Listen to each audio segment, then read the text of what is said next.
Alright, you guys, I'm gonna do this while I'm driving, so hopefully I don't crash. But this is Ryan M. Shade, LCSW, your therapist, coming to you because recently I posted something on my practice's Facebook page that said, trauma is the real gateway drug. And that single post has gotten more reactions and responses than anything else that we've ever posted on Integrated Mental Health Associates. So I wanted to kind of expand on that because I'm really passionate about this idea. The idea that trauma is the real gateway drug. Addiction is a trauma and a shame problem. Fact. In my practice, I've spent about 20 years in the field, about 12 of those as a therapist. Actually, if I really think about it, more like 16. But trauma and the associated shame is the real gateway drug. The reason that people have addictions and there are addictive processes that they fall into and stay in is because of shame. And it's sort of a three-piece issue. Number one, we all have difficult times in childhood, times where we did not feel loved, we didn't feel supported. We can have incredibly supportive families, loving families, people who really care for us, but that doesn't mean that we won't have difficult times. And so if you think of trauma instead of as some really heinous single event, as the connection of multiple events over time of things that weren't nurturing to who we are, then you can understand trauma a little bit differently. So let's say we all have a number of experiences, maybe a lot of experiences, maybe some people have less, but we all have a lot of experiences of feeling like we are not nurtured, we're not taken care of, who we are is not okay. Whether that's our peers, whether that's our teachers, whether that's our parents, whether that's church members in our lives, but we have those experiences that say you're not okay, and those together can create a lot of shame and trauma and sense of self as not good enough or not okay. So certain people have this very, very strong experience of the trauma as shame, and so they're carrying the shame around them. And then at a certain point in their experience and in their world, they start to realize that I can take this drug, I can drink this alcohol, I can do this process, whether it's sex or gambling or something like that, gaming even, and it makes me not have to feel that shame for a while.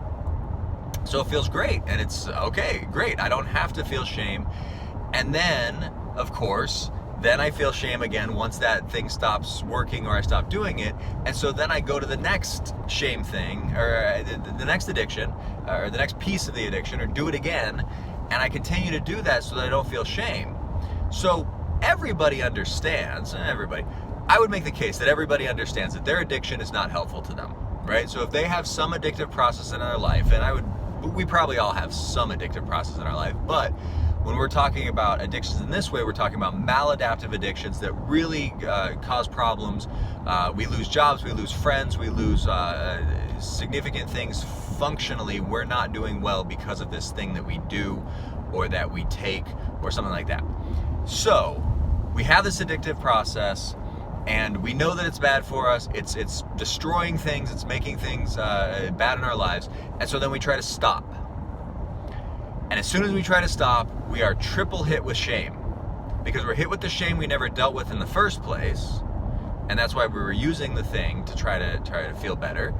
We're hit with the idea that we were using something in general, because especially in our society, in American society, we do not treat addiction as a mental health issue and a behavioral issue. We treat addiction as a criminal justice issue, right? And what our criminal justice system does is it punishes and shames as if that's gonna work. The reality is it doesn't, because if it did, then the recidivism rate in our prisons wouldn't be as high as it is. But so we punish and shame ourselves because that's what society does, right? So number one, we're hit with the trauma that we never dealt with in the first place. Number two, we are hit with the societal view of us as an addict or as a, however. And then number three, we're hit with the shame of the things that we did while we were using, because most people, when they're in the throes of an addiction, do not make very good choices, right? So I am triple hit with shame when I try to stop using. And what is my number one coping, and maybe the only coping that I've developed for shame? It's using. So no wonder people cycle back through and back through and back through. So the idea that trauma is the real gateway drug, trauma and shame are the reasons why people do these things, and then they get stuck in the cycle, and then when they try to get out of the cycle, they're even more stuck in the cycle. And we just go on, and we go round and round and round with all of these things, and we say, oh, here's the newest treatment, here's the latest treatment, here's the biggest thing, here's another drug to deal with your drug, and all these sorts of things, when what we really need to do is address people's shame.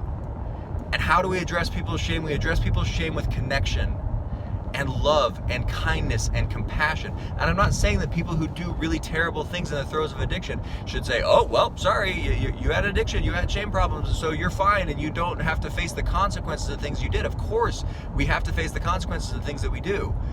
But we need to make a massive paradigm shift in this country, and the reactions to that post, that shame is that trauma is the real gateway drug, tells me that most people, a lot of people really understand this. And somehow we're still not doing it. So I hope that as your therapist, I'm hoping that my therapy clients who are therapists themselves are understanding this. And I'm also hoping that my clients who maybe have addictions or have family members or loved ones with addictions are understanding this, because if we can make this massive paradigm shift, I think that we can much more effectively treat and deal with and help people manage and get through addictive processes than punishing it and shaming it. You're treating a shame problem with shame, thinking it's gonna help. So this is me signing off. I get a little bit passionate about this stuff because I love it. But again, trauma is the real gateway drug. Shame is the real gateway drug. We need to address trauma and shame as opposed to just address addiction the way we've been doing it, which is mostly by shaming it or by medicating it. So thanks a lot for listening and watching. Make sure that you like and subscribe. Please share this video if you liked what I had to say.